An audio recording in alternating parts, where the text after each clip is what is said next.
Ja, knapp 16 Monate ist es her, dass eine französische Austauschstudentin, 20 Jahre jung war sie, in Kufstein in Tirol erschlagen worden ist. In unserer heutigen und letzten Ausgabe für diese Woche, in unserer Wochenserie Cold Case, da geht es also um ungeklärte Mordfälle in Österreich, geht Robert Berger heute diesem Fall nach.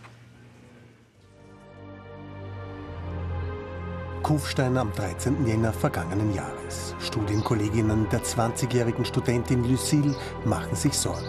Die junge Frau wollte noch am Abend bei ihnen vorbeischauen, ist allerdings dann doch nicht gekommen. Und auch am nächsten Morgen bleibt das Mädchen verschwunden. Die Polizei macht sich auf die Suche nach der 20-jährigen. Abseits der Innpromenade, neben dem Innufer, entdecken die Beamten die Leiche der Studentin. Sie wurde brutal erschlagen. Von wem? Das ist nach wie vor ein Rätsel.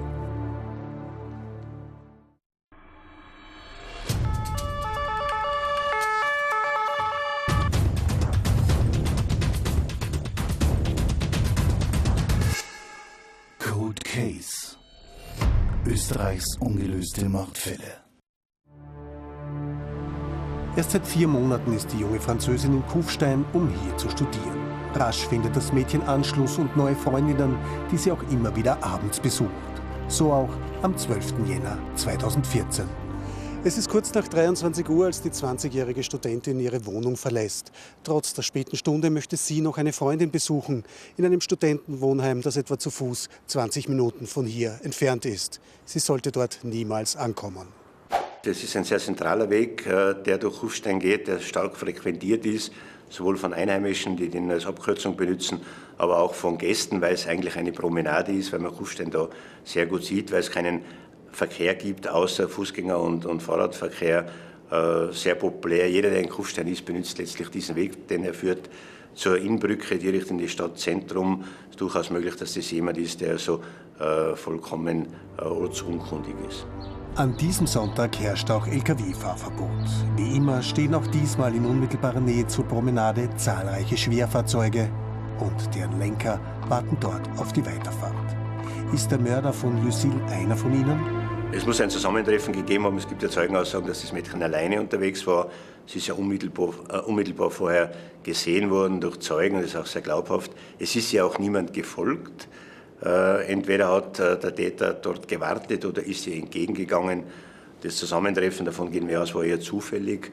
Offenbar war das Opfer wirklich zur falschen Zeit am falschen Ort und ist dann eben frontal angegriffen worden durch den Täter mit sehr heftigen Schlägen und letztlich getötet worden und dann zum Innufer verbracht. Auf dem Weg zu ihrer Freundin schickt sie dieser immer wieder SMS, zuletzt mit dem Inhalt, dass sie die Innpromenade entlang geht und dass es hier sehr dunkel ist. Es ist dies das letzte Lebenszeichen von Lucille. Die gerichtsmedizinische Untersuchungen und die Tatortermittlungen haben also ergeben, dass das Opfer von vorne attackiert wurde. Es hat einige wenige, aber sehr, sehr heftige Schläge mit einer Eisenstange gegeben auf den Kopf des Opfers. Die Gewaltanwendung war eigentlich überbordend. Das heißt, der Täter hat also mit Bestimmtheit den Tod des Opfers in Kauf genommen.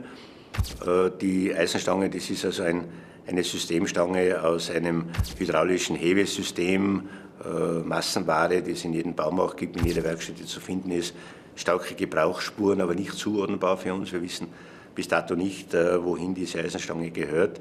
Zum Zeitpunkt der Tat hat die Studentin auch noch diese bunte Umhängetasche und ein weißes iPhone bei sich gehabt. Beides bleibt wie vom Erdboden verschluckt. Anders verhält es sich jedoch mit der Tatwaffe. Hier in der Mitte des Inn entdecken die Taucher später die Tatwaffe. Die Ermittler gehen mittlerweile davon aus, dass der Täter diese vermutlich von der Brücke ins Wasser geworfen hat, zusammen mit der Tasche und dem Handy des Mädchens. Sollte dies der Fall sein, dann werden Tasche und Handy wohl für immer verschwunden bleiben. Am Tatort entdecken die Ermittler auch Spuren, sehr viele Spuren. Es dauert lange und erfordert sehr viel kriminalistische Feinarbeit, um diese auszuwerten und dann zu trennen. Denn viele davon haben mit dem Mord an der 20-Jährigen nichts zu tun, andere dafür umso mehr. Die Spurensituation ist eine sehr komplexe.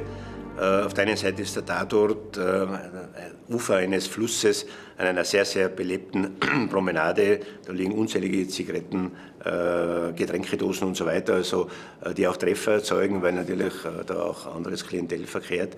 Am Opfer selber gibt es einige Spuren, die aber von derart schlechter Qualität sind, dass sie also uns bis dato nicht wirklich weitergeführt haben. Sie reichen aus, auszuschließen, also Personen, die verdächtig sind, definitiv auszuschließen. Dafür reicht es aus. Aber um eine aktive Suche in den Datenbanken durchzuführen, ist das Profil zu schlecht. Wir haben jetzt aber eine täternahe Spur, die uns wirklich Hoffnung gibt, dass auch in den Datenbanken das letztlich irgendwann matcht, bis dato aber nicht. Welche Spur das ist und wo sie entdeckt worden ist, das wird allerdings nicht verraten. Doch die Kriminalisten geben sich optimistisch. Der Fall Lucille wird geklärt. Irgendwann. Fallermittlung ist natürlich keine Glaubensfrage, sondern eine Frage von Beweisen. Und wir müssen strafbares Verhalten beweisen. Aber eigentlich glaube ich schon, dass wir den irgendwann noch lösen werden. Warum? Was macht Sie so zuversichtlich? 40 Jahre Polizeidienst. Das heißt, Sie glauben felsenfest daran, dass Sie den noch erwischen werden? Ich bin der Meinung. Damit scheint es also nur eine Frage der Zeit zu sein, bis es gelingt, den Täter zu überführen und dieser Cold Case-Fall geschlossen werden kann. Robert Berger hat berichtet.